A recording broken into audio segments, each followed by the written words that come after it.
It seems the bears are well and truly out for Mullen Automotive at the moment.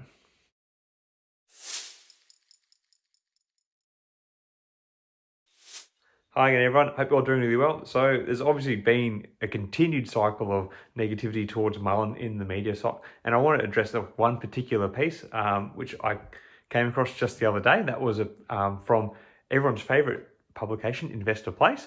But just as a bit of a quick recap, so on Friday obviously the stock fell by 7.7%, which was a 3.5 cent loss on the day, but it managed to claw back a tenth of a cent, so not very much, but it was another down day, and obviously one that Mullen fans are probably not a fan of.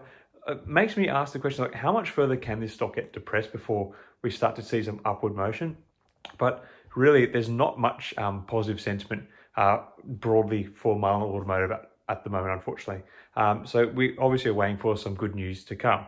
Now, we sort of mentioned yesterday that one of the big issues that's probably also contributing to the downward pressure on Mullen's share price is the fact that the Acustis Capital recent fundraising deal is going to see another $45 million of securities in the form of shares and pre-funded warrants being issued on Monday. So I think that's part of what we've seen this week in that 40% decline in the stock, is the fact that this other layer of dilution is on the way.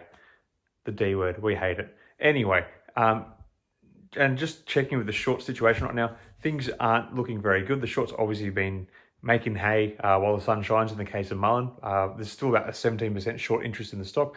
On average, there's half a day to cover, and a 74% borrow fee to boot. So there is actually something there that could actually lead to a bit of a retail charge in the stock, but I'm not that optimistic that something's going to happen like that. It would be nice to see a bit of short-term recovery in the stock just to ease my mind, and I'm sure other people's mind as well. But like I've kind of been saying on here, like Mullen's kind of, you're in it for the longer term. I think it's not something you're looking for short-term gains at the moment.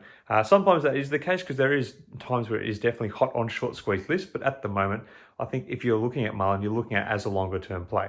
And then the big question is, like, what's the best price to buy in? Because it seems to just be getting to new lows every single day. Anyway, now regarding the piece in Investor Place, what I wanted to talk a little bit about on there is the fact that they mentioned that there is the threat that Mullen could be removed from the Russell 2000.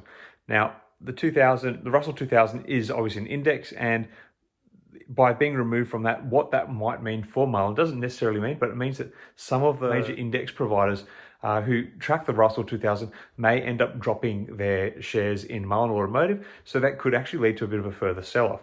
Now, consider this, Mullen Automotive isn't actually a huge company, so it being dropped from the index probably isn't going to have a huge effect in terms of those institutional investors who supply those index funds. But still, the idea of being removed from an index, a major index too, isn't one that's going to be very welcomed.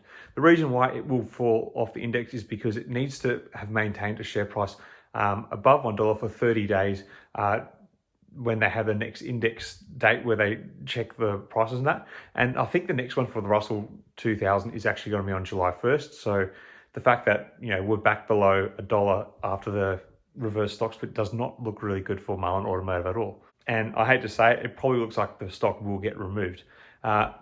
Moving on, the other thing that the Investor Place article sort of mentions, it sort of highlights how Mullen does have some good things going for it. And they talked about, the challenges they face is really trying to fund all the projects they're trying to do.